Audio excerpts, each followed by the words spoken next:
உலகம் எங்கும் வாழும் எண்ணுயிர் தமிழ் குடிகளுக்கு என் அன்பு வணக்கங்கள். அன்பு நேயர்களே, இது உங்கள் அபிமான சம்சுதீன் மீடியா வழங்கும் என்னதான் நடக்குது அங்க நிகழ்ச்சி. நான் உங்கள் அன்பு தோழன் விஜய் முகமது சம்சுதீன்.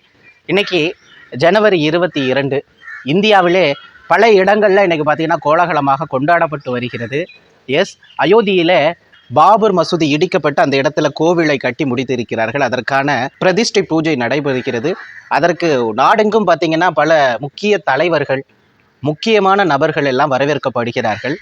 சினிமா நடிகர் கூட வரவேற்கப்பட்டிருக்காங்க. எல்லாரும் போயிட்டு இருக்காங்க. ரஜினி கூட ஆண்டுவேன்னு நினைக்கிறேன். இது தவறு இல்லையா? இவங்க செய்யறதெல்லாம் ஓகே தானா? நமக்குத்தான் தப்பா தெரியுதா? இதெல்லாம் இன்னைக்கு பேச போறோம். வாங்க வீடியோக்குள்ள போகலாம்.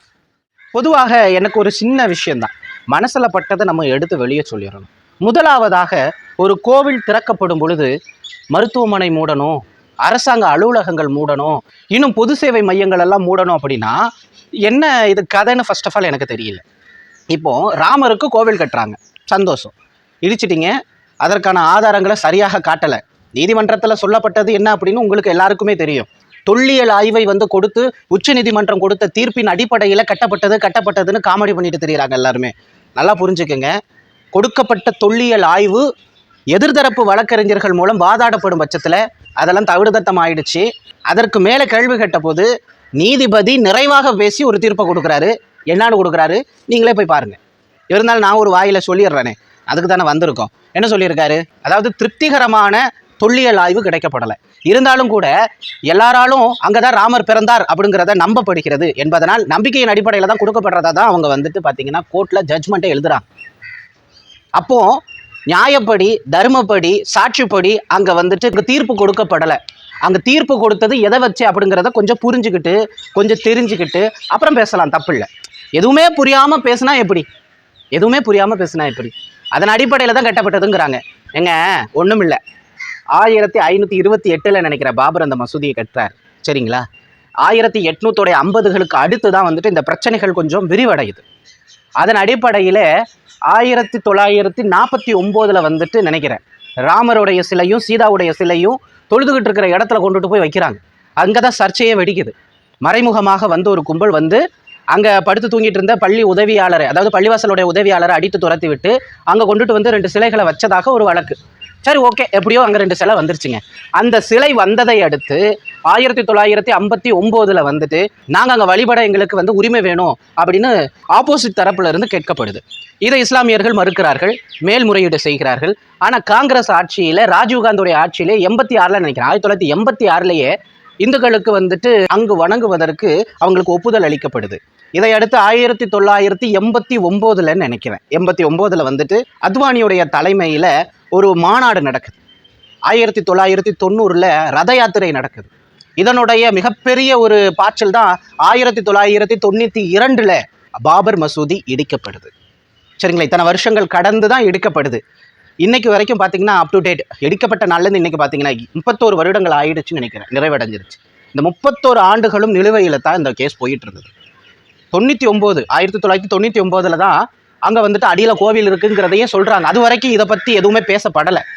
அதற்கு பிறகு இஸ்லாமிய தரப்பில் சொல்லப்பட்டதுன்னா உண்மையிலேயே அங்கே பாபர் ஏன்னா 500 வருஷத்துக்கு முன்னாடி நானும் நீங்களும் வாழ்ந்திருக்க மாட்டோம். அப்படிங்கிறதுனால எங்களுக்கு இது தெரியாது.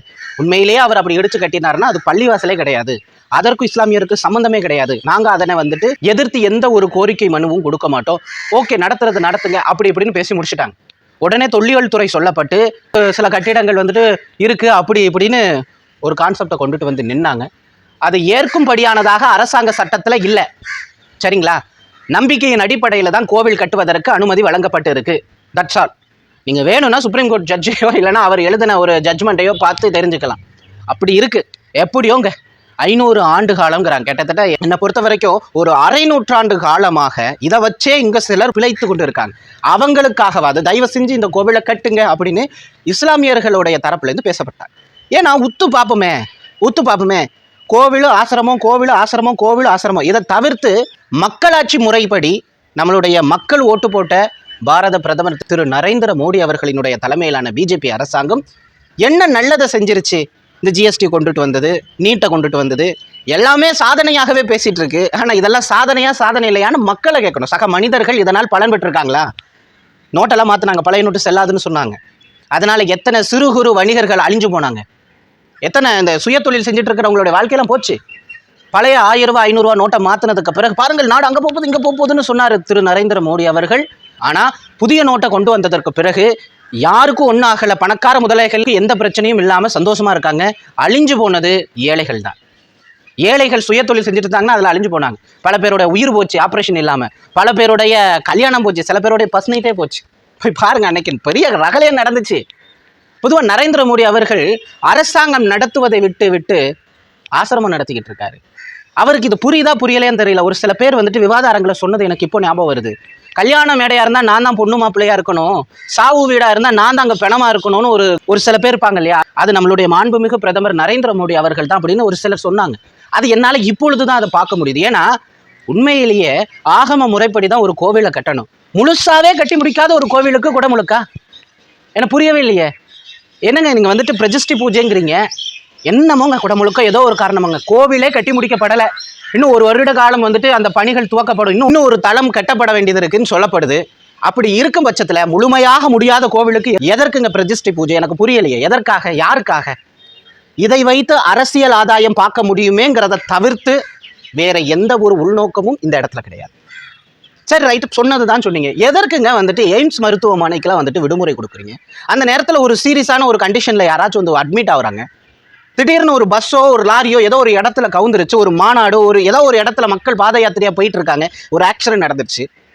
இமிடியட்லி ஒரு 100 பேர், ஒரு 150 பேர், ஒரு 250 பேர் சடனாக வந்துட்டு ஆஸ்பத்திரியில் அட்மிட் ஆகுறாங்க. எமர்ஜென்சியே உங்களுக்கு இப்போ வந்து ஆப்ரேஷன் பண்ணி ஆகணும். நீங்கள் லீவ் கொடுத்து எல்லாத்தையும் அனுப்பி விட்டீங்களே, எனக்கு புரியலை. அரசாங்க அலுவலகத்திற்கெல்லாம் அரை நாள் லீவ், எய்ம்ஸ் மருத்துவமனைக்கு அரை நாள் லீவ். எதற்காக? எங்க கோவில தானே திறக்கிறீங்க, அதற்கு எதற்கு இவ்வளோ அக்கப்பொரு? எனக்கு புரியலை. அரசியல் கட்சிகள், அது எந்த கட்சியாக இருந்தால் என்ன, எல்லா கட்சியுமே மேலோட்டமாக பார்க்கும் போது நான் தமிழர் சீமான் அந்த மாதிரி செய்கிறதில்ல. ஏன்னா அதையும் சொல்லணும். சில கட்சிகள் பார்த்தீங்கன்னா நடிகர்களையும் நடிகைகளையும் தான் நடத்துகிற நிகழ்ச்சிக்கு அழைக்கிறாங்க. எதற்காக? கூட்டம் கூடணுங்கிறதுக்காக, பிரபலம் அடையணுங்கிறதுக்காக, இந்த நிகழ்ச்சி வந்துட்டு வெற்றி பெறணுங்கிறதுக்காக. இப்போ ரஜினிகாந்த் போயிருக்காரு, மாவீர் தனுஷ் போயிருக்காரு, ஏகப்பட்ட பேர் போயிருக்காங்க. சரிங்களா, ஏகப்பட்ட பேர் போயிருக்காங்க. எனக்கு தெரிஞ்சு அவங்களா வந்துட்டு இப்படி ஒரு கோவிலை கட்டியிருக்காங்களேன்னு சொல்லி போகணுமா, நீங்க அவங்கள வந்துட்டு வெத்தலை பாக்க வச்சு அழைக்கணுமா? எனக்கு புரியலை. நடிகர்களை இங்கே எதற்கு கூப்பிடுறீங்க? நியாயப்படி கூப்பிட வேண்டியது யாரை? இந்தியாவில் இருக்கக்கூடிய பிரபலமான சாமியார்களை கூப்பிடணும். சங்கராச்சாரியார்களுக்கு நீங்கள் அங்கே பண்ணுற பிரதிஷ்டை பிடிக்கலன்னு சொல்லி அவங்களே போராடிக்கிட்டு இருக்காங்க. பல இடங்களில் பேட்டி கொடுத்துட்டு இருக்காங்க. இது தவறு அப்படின்னு சொல்லிட்டு இருக்காங்க. இதுவரைக்கும் சனாதன தர்மத்தை நாத்தியர்கள் தான் மீறினாங்க, நாத்தியர்கள் தான் எதிர்த்தாங்கன்னு சொன்னாங்க. முதல் முறையாக சனாதன தர்மத்தை அதை ஆதரிப்பவர்களே எதிர்க்கிறார்கள். அதற்கு ரீசன் என்ன அப்படின்னு கேள்வி கேட்குறாங்க. நான் இஸ்லாமியர்களுக்கு இந்த இடத்துல நான் கொடை பிடிக்கல. சீரியஸாக நான் ஒரு உண்மையை சொல்லட்டுமா? இன்னைக்கு தமிழ்நாட்டில் இருக்கக்கூடிய பல கோவில்கள், நான் பேர சொல்ல விரும்பல சாமி, நான் பல கோவில்கள்னு சொல்லி முடிச்சிடறேன். பல கோவில்கள் ஒரு காலகட்டத்தில் புத்த கோவிலாக இருந்தது, அந்த கோவிலாக இருந்தது, அப்படி இப்படின்னு சொல்கிறாங்க. தோல் திருமாவளவன் ஒருத்தர் சொன்னார், அப்பொழுது என்றால் இன்னைக்கு வந்துட்டு புத்த விகார்களை உடைத்து விட்டு கோவில்களை கட்டியிருக்கார்களே, அந்த கோவில்களை எல்லாம் உடைத்து விட்டு புத்த விகார் கட்டலாமான்னு கேள்வி கேட்டார். உடனே ஐயோ கோவிலை இடிக்க சொல்லிட்டான், கோவிலை இடிக்க சொல்லிட்டான் அப்படின்னு ஒரு குரூப் பொங்கிட்டு வந்துச்சு. அவர் கேட்ட கேள்வி நியாயமானது தானே? அப்படி தானே இருக்கு. இப்போ நானே வந்துட்டு ஒரு வழக்கு கொடுக்குறேன் அப்படின்னா நீதிபதி விசாரிக்கிறாருங்கிற பட்சத்தில் நம்பிக்கையின் அடிப்படையில் அப்படின்னு தீர்ப்பு கொடுப்பாங்களா? முடியாதுல்ல. ஏன் அவர் அப்படி தீர்ப்பு கொடுத்துருப்பாருன்னு எனக்கு தெரியும். எல்லாம் இங்கே அரசியல் தான், இல்லைன்னு சொல்ல முடியாது. சார், நல்ல விஷயங்களை எதை வேணாலும் சொல்லலாம், ஏற்றுக்கலாம், அக்செப்ட் பண்ணிக்கலாம். அதுக்காக திணிக்கப்பட்டதை எங்களால் ஏற்றுக்கொள்ள முடியாது. சகிப்புத்தன்மையானவர்கள் இஸ்லாமியர்கள் உண்மையிலே. ஏன்னா இதை வச்சு நல்லா புரிஞ்சு போச்சு அவங்களுக்கு. அடப்பாவிகளா, இதை வச்சா நீங்கள் அரசியல் பண்ணுறீங்களா? அப்போ நாங்கள் தான் அதற்கு காரணமா?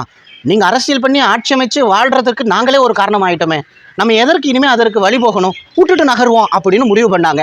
அதனால தான் நல்ல துல்லியமான ஜட்ஜ்மெண்ட் இல்லைங்கிற பட்சத்திலும் மேல்முறையீட்டுக்கு யாருமே முன் போகலை, யாருமே மேல்முறையீட்டுக்கு போகலை. மறுபடியும் வந்துட்டு அந்த கோவிலை கட்ட ஆரம்பிச்சிட்டாங்க. அவ்வளவுதான். சிறப்பாக சந்தோஷமாக கட்டுங்க, அங்கே சென்று பக்தர்கள் வழிபடட்டும், வழிபட்டவர்களுடைய அனைத்து குறைகளையும் இறைவன் தீர்த்து வைப்பானாக. அதெல்லாம் ஓகே, அக்செப்டபிள். ஆனால் அந்த கோவிலுக்காக நான் ஆசிரமத்துக்கு லீவ் விடுறேன், நான் ஆஸ்பத்திரிக்கு லீவ் விடுறேன், மத்திய அரசில் வேலை பார்க்குற ஊழியர்களுக்கு லீவ் விடுறேன், எதற்கு? தேவையே இல்லாத ஹனிங்கிறேன். இது முற்றிலும் நிராகரிக்கப்பட வேண்டியது. இதுபோல தவறுகளை இனிவர காலகட்டத்தில் இவங்க மட்டும் இல்லை, யாரும் செய்யக்கூடாதுங்கிறது என்னுடைய கருத்து. மக்கள் நீங்களாம் அதை கேள்வி கேட்கணும்.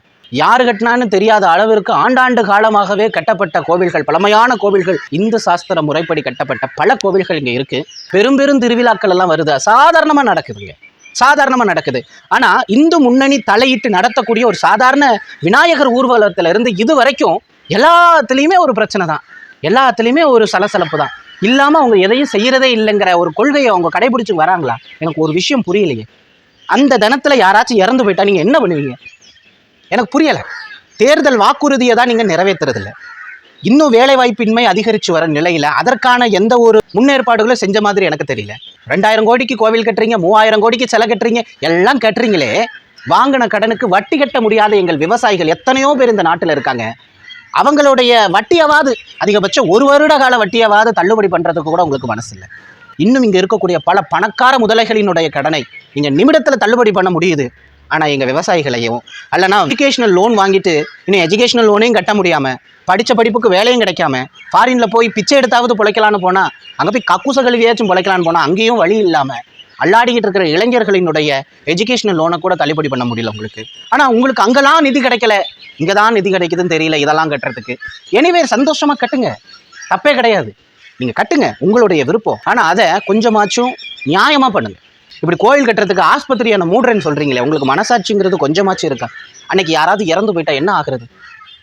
நான் எப்படி என்ன சொல்லியிருக்கணும் தெரியுமா?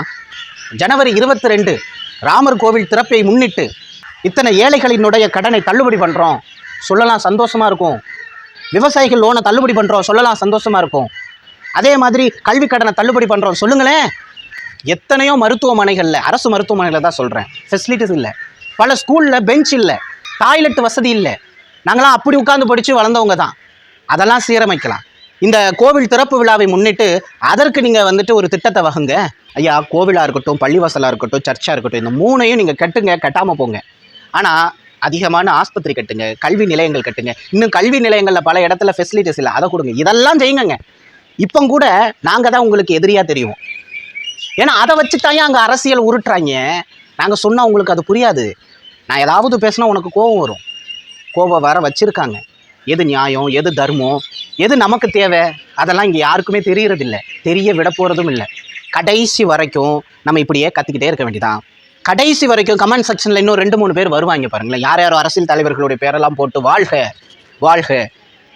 ஐயோ ஆண்டவா, ஒரு விஷயத்தை மட்டும் இந்த இடத்துல நான் தெளிவுபடுத்திக்கிறேன். நல்ல காதில் வாங்கிக்கோங்க. நீங்கள் கோவிலை கட்டுங்க, மசூதியை கட்டுங்க, சர்ச்சை கட்டுங்க, நீங்கள் படையில் எவருக்கு வேணாலும் சிலையை கட்டுங்க. ஆனால் ஒன்று, கடவுள் நம்பிக்கையை மட்டுமே முன்னிறுத்தி ஒரு நாடு உருப்புற்றாது. அதிகமான நாத்திகவாதிகள் இருக்கக்கூடிய ஜப்பான் உலக பொருளாதாரத்தில் முதன்மை வகிக்கிறது. அமெரிக்காவிலும் பல பேருக்கு கடவுள் நம்பிக்கையே கிடையாது, டாப்பில் இருக்காங்க. ஸோ கடவுளை மறுக்கின்ற நாடுகள் கூட தேசத்தில் முதன்மையில் இருக்குது. அதற்கு காரணம் உழைச்சாத்தான் சோறு. அதற்கான தேவையை ஏற்படுத்தி ஒரு தேசத்தினுடைய தலைவர்கள் கொடுக்கணும். இன்னைக்கும் உலக அளவில் அதிகமான இளைஞர்கள் இந்த நாட்டை விட்டு வெளிநாட்டில் போய் பிழைக்க போகிறான் அப்படின்னா அதுக்கு காரணம் என்ன? இங்கே வருவாய் சரியில்லைன்னு தானே அர்த்தம், இங்கே பொருளாதாரம் சரியில்லைன்னு தானே அர்த்தம். இஸ்லாமியர்களை ரொம்ப வஞ்சிக்கிறீங்க இல்லையா? ஆனால் இஸ்லாமிய நாடுகளுக்குத்தான் நம்மலாம் போய் பிச்சை எடுக்க வேண்டியதாக இருக்குது. மூட்டை தூக்குறதுக்கு, கக்கூஸ் கழுவுறதுக்கு படித்த இளைஞர்கள் எல்லாம் இன்றைக்கி அப்படி தான் போய்கிட்டு இருக்கோம். அந்த நாடு சரியாக இருக்க போய் தானே போகிறோம். ஏன் வட மாநிலத்தை பார்க்கும் பொழுது தென் தமிழகத்தில் நாம் சரியாக இருக்க போய் தான் இங்கே வந்து பானிபூரி வைக்கிறாங்க. ஒட்டுமொத்தமாக பாருங்கள், இந்தியா வளரவில்லை, தேய்கிறது. இது மாற வேண்டும். ரொம்ப திறமையான மனிதர் தான் ஐயா பிரதமர் நரேந்திர மோடி அவர்கள். மிகச்சிறந்த மனிதர், நல்ல திறமையானவரும் கூட. அவருடைய திறமையை நாம் நிறைய பார்த்துருக்கிறோம். அப்படிங்கிற பட்சத்தில் அவருடைய திறமையை ஆசிரமத்திற்கும் கோவிலுக்கும் மட்டுமே அதை பயன்படுத்தாமல் தயவு செஞ்சு மக்களுக்கான நல்ல திட்டங்களை வகுங்க. இன்னும் கொஞ்சம் சொல்லப்போனால் இடையில வந்துட்டு லட்சத்தீவுகளை வந்துட்டு ஒரு அட்வர்டைஸ்மெண்ட் பண்ணாங்க. இப்போ தனுஷ்கோடி அட்வர்டைஸ்மெண்ட் பண்ணுறாங்க. இதெல்லாம் ரொம்ப நல்ல விஷயம். பிற பிரதமர்கள் செய்யாத ஒரு செயலை திரு நரேந்திர மோடி அவர்கள் செய்கிறாருங்கிற பட்சத்தில் ரியலி அதை அக்செப்ட் பண்ணிக்கணும். இதுதாங்க அவசியம். இங்கே கோவிலை கட்டி, பள்ளிவாசலை கட்டி, சர்ச்சை கட்டி இங்கே ஒன்றத்தையும் மாற்ற போவதில்லை. பொருளாதாரத்தை நீங்கள் பலப்படுத்தாமல் நாடு நலம்படாது. நான் இறுதியாகவும் உறுதியாகவும் சொல்லிக்கொள்வது ஒன்றே ஒன்று தான். தயவு செஞ்சு இந்த கோவில், சர்ச்சு, மசூதி இதையெல்லாம் சுற்றி அரசியல் செய்வதை விட நான் எல்லாரையும் சேர்த்து தான் சொல்கிறேன், மக்களுக்கு தேவையான நலத்திட்டங்களை கொண்டுட்டு வாங்க. உலக அரங்கில் இந்தியாவை டெவலப் பண்ணி காட்டுங்க. நான் மறுபடியும் சொல்கிறேன், இங்கு கடவுள் என்பவன் மிகவும் அவசியமானவன் தான். அவனை கோவில் இல்லை, என் வீட்டில் ஒரு சின்ன இடம் இருந்தால் கூட அங்கே என்னால் அவனை வணங்க முடியும். ஆனால் உயிர் ரொம்ப அவசியமானதும் கூட. போன கொரோனாவில் எத்தனை உயிர் போச்சு, எப்படி போச்சு? உலக அரங்கில் எவ்வளவோ மருத்துவ டெக்னாலஜி வளர்ந்த நாடுகளில் அதை கட்டுப்படுத்த முடியல. அதுவாக தன்னை அழிச்சுக்கிட்டே ஒழிய நம்ம அதை அழிக்கலை. அதை புரிஞ்சுக்குங்க. கொரோனாவை உருமாறி உருமாறி உருமாறி உருமாறி உருமாறி அதனுடைய குவாலிட்டின்னு இருக்கு இல்லையா, வந்த வீரியத்தன்மை அப்படியே படிப்படியாக குறைஞ்சி தன்னைத்தானே அழித்து கொண்டதை ஒழிய நாம் அதை ஒன்றும் பண்ணலை. அவ்வளவுதான் சொல்ல வேண்டும். அந்த நிலையில் ஆஸ்பத்திரி இல்லாமல் கவர்மெண்ட் ஸ்கூலு, ரயில்வே பெட்டியெல்லாம் நம்ம வந்துட்டு ஆஸ்பத்திரியாக சேஞ்ச் பண்ணிக்கிட்டு இருந்தோம் இல்லை? எத்தனையோ டென்ட்டு போட்டு பேஷண்ட்டை படுக்க வச்சுட்டு இருந்தோம். ஸோ இன்னும் நம்மக்கிட்ட மெடிக்கல் ஃபெசிலிட்டிங்கிறது லோ தான். தயவு செஞ்சு அதை அதிகப்படுத்துங்க. அதை வேண்டி விரும்பி உங்களிடத்தில் கேட்டுக்கொள்கிறோம். மற்றபடி ராமர் கோவில் கட்டுறதுனால எந்த பிரச்சனையும் இல்லை, தாராளமாக கட்டுங்க. ஆனால் இதை மாதிரி ஒரு செயலை நீங்கள் செய்கிற பட்சத்தில் பொது இடங்களுக்கு, குறிப்பாக அரசாங்க அதிகாரிகளுக்கு லீவ் கொடுக்குறது, இது ஒன்றும் காந்தி ஜெயந்தி இல்லை. முக்கியமான பிரமுகர்கள் பிறந்த நாட்களுக்கு கொடுக்குற முக்கியத்துவத்தை இப்படி நீங்கள் கோவில் திறப்புக்கெல்லாம் கொடுக்குறீங்க அப்படின்னா இன்னும் நிறைய கோவில்கள் எல்லாம் திறப்பீங்க. அதுக்கெல்லாம் லீவ் விட்டுக்கிட்டே இருந்தீங்கன்னா மக்களுடைய நிலைமை. இது என்னுடைய கேள்வியும் கூட. இது என்னுடைய பட்சத்தில் பார்க்கும்போது அது சரின்னு தோணுது. உங்களுக்கு அது தப்புன்னு தோணுச்சுன்னா, என் வேர்ட்ஸில் இருக்கக்கூடிய ராங்ஸை நீங்கள் கண்டுபிடிச்சிங்கன்னா ப்ளீஸ் வந்து கமெண்ட் செக்ஷனில் பதிவிடுங்க. உங்கள் கருத்தும் நியாயமானது என்றால் நான் நிச்சயமாக அடுத்த வீடியோவில் இது சம்மந்தப்பட்ட ஒரு வீடியோ ஒன்று போட்டு அதில் உங்கள் கருத்தையும் நான் வந்துட்டு மக்களுக்கு தெரியப்படுத்துவேன். நேயர்களே, இன்றைய நாள் நாம் பார்த்த இந்த வீடியோ கொஞ்சம் வித்தியாசமானதும் கூட. ஏன்னா எய்ம்ஸ் மருத்துவமனைக்கு லீவுன்னு சொன்னதும் எனக்கு கொஞ்சம் மனசு வேதனை ஆகிடுச்சு. அதற்காகத்தான் வந்தேன். சரிங்களா? எனிவே, மக்கள் பணி செய்வதற்காகவே நாம் பிறந்திருக்கோம். மற்றபடி வேறு ஒன்றும் இல்லை. ஓகே, இது போன்ற நல்ல நல்ல வீடியோக்களை இனிவர காலகட்டத்திலும் உங்களுக்கு கொடுக்க இருக்கும். அதுவரை இப்பொழுது தற்காலிகமாக விடைபெற்றுக் கொள்கிறோம். நன்றி, வணக்கம்.